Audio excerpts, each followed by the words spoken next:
Lillian Helling was a true broadcast pioneer in television and radio in the Denver broadcast market. She was born in Wallington, New Jersey in 1926, the daughter of Polish immigrants.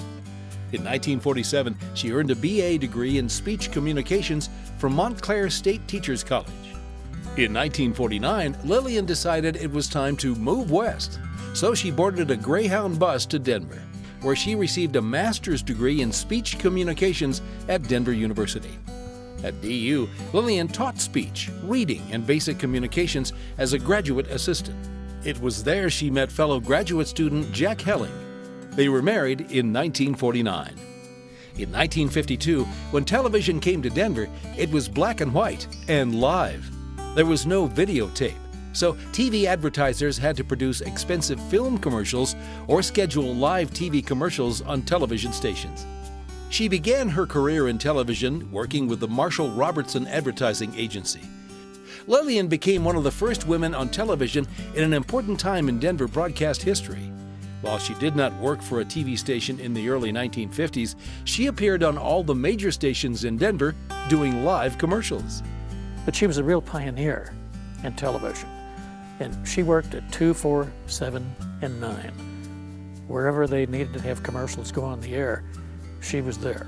Live television was a real challenge. You can do a stand-up and talk about something, but to actually have food cooking, be able to turn it in the skillet, still watch the camera, keep eye contact with the camera. She was just an amazing personality.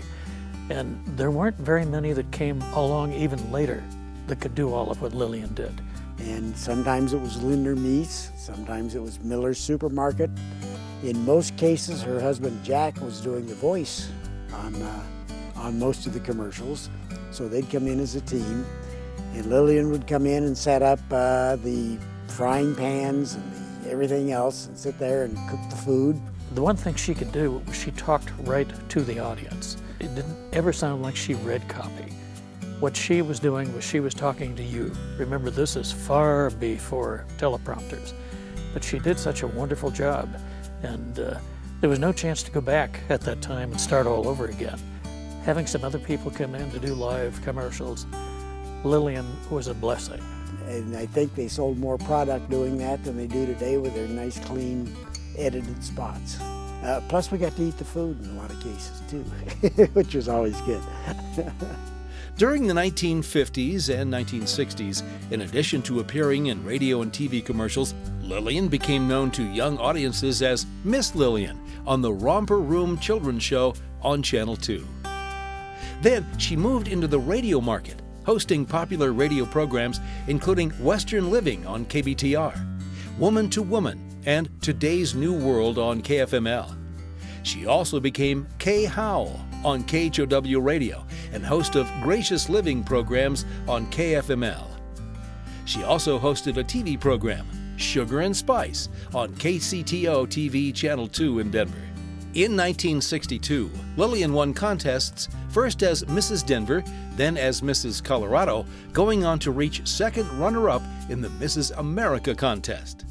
She continued to do freelance commercials on radio and TV throughout the 1960s, and in 1966, she wrote a consumer advice column in the Denver Post under the title Along the Byways. She explored her Polish roots shortly after the Iron Curtain fell. Lillian traveled to Poland in 1989. Then in 1996, Lillian took a trip to her mother's birthplace in Poland for the first time at age 70. Lillian passed away at age 84, December 12, 2010. The broadcast pioneers of Colorado welcome Lillian Helling into the 2016 BPC Hall of Fame.